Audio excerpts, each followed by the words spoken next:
नमस्कार मित्रों, 3K GK की इस सीरीज़ में आप सभी का स्वागत है।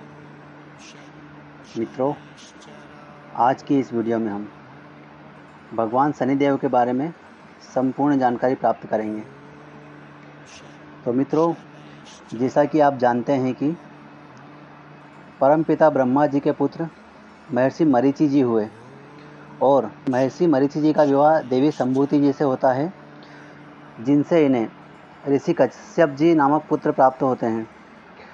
ऋषि कश्यप जी का विवाह देवी अदिति से होता है, जिनसे इन्हें विवस्वान अर्थात सूर्यदेव पुत्र रूप में प्राप्त होते हैं। और सूर्यदेव जी का विवाह देवी सुवर्णा अर्थात छाया देवी से होता है। इन्हीं से न्याय के देवता भगवान शनिदेव का जन्म होता है। भगवान शनिदेव का जन्म सतयुग में ही ज्येष्ठ माह की अमावस्या तिथि को शनिवार के दिन होता है। इनके जन्म के पूर्व इनकी माता देवी छाया ने भगवान शिव की घोर तपस्या की थी।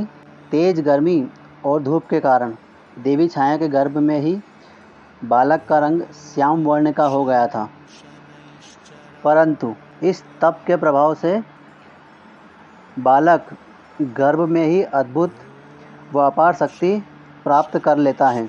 फिर इनके जन्म के पश्चात जब इनके पिता भगवान सूर्यदेव इन्हें देखने जाते हैं तो सूर्य भगवान का तेज बालक शनि सहन नहीं कर पाते हैं और अपनी आंखें बंद कर लेते हैं। जब सूर्यदेव ने इन्हें देखा तो वे अचंभित हो जाते हैं और कहते हैं कि इसका रंग रूप तो बिल्कुल काला है, यह तो मेरा पुत्र हो ही नहीं सकता।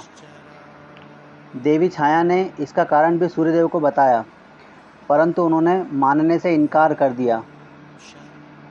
इस कारण बालक शनि के मन में अपने पिता के प्रति शत्रुता का भाव उत्पन्न हो गया। शनिदेव के जन्म के बाद से ही सूर्यदेव ने कभी भी इनके साथ पुत्रवत व्यवहार नहीं किया।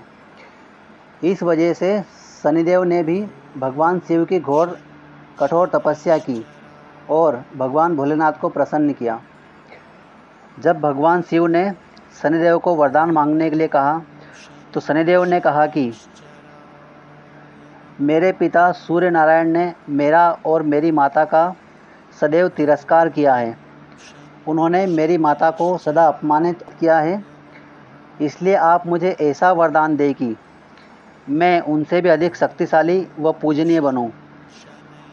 तब भगवान महादेव ने शनिदेव को वरदान दिया कि तुम 9 ग्रहों में सबसे श्रेष्ठ स्थान प्राप्त करोगे और तुम सर्वोच्च न्यायाधीश व दंडाधिकारी रहोगे और तुम्हारे नाम से साधारण मानव तो क्या, देवता, असुर, नाग, गंधर्व, सिद्ध, विद्याधर सभी भयभीत रहेंगे।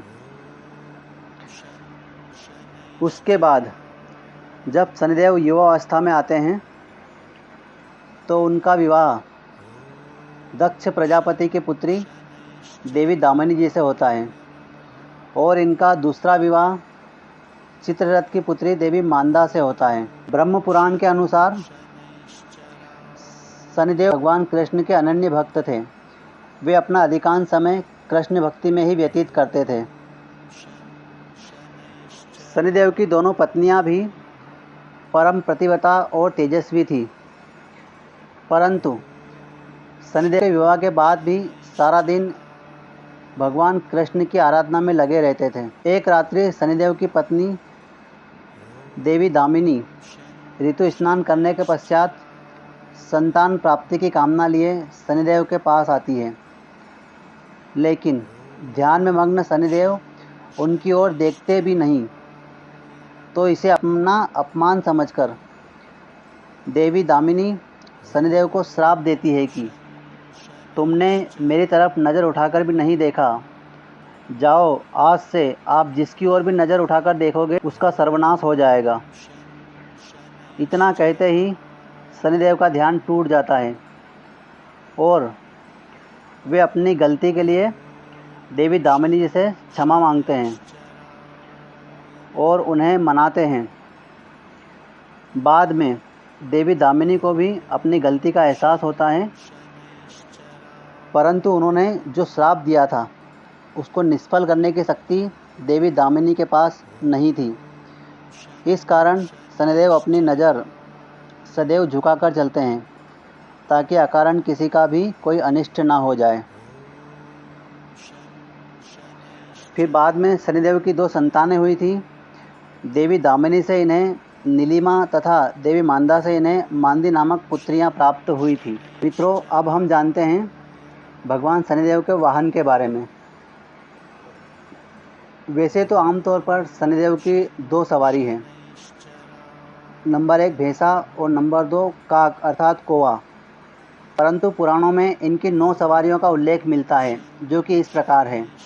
नंबर 1 भैंसा, नंबर 2 कौवा, नंबर 3 हाथी, नंबर 4 सिंह, नंबर 5 गिद्ध, नंबर 6 घोड़ा, नंबर 7 कुत्ता, नंबर 8 हिरण और नंबर 9 गधा।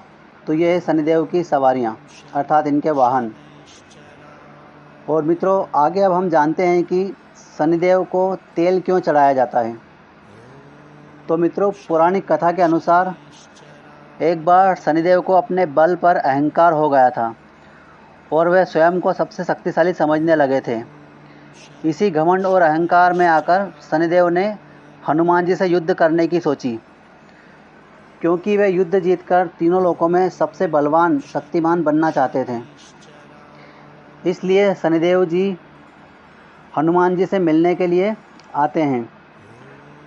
उस समय हनुमान जी प्रभु श्री राम की भक्ति में लीन रहते हैं।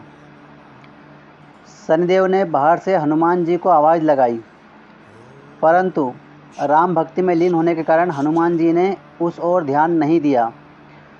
फिर शनिदेव को क्रोध आ गया और वे हनुमान जी को युद्ध के लिए ललकारने लगे।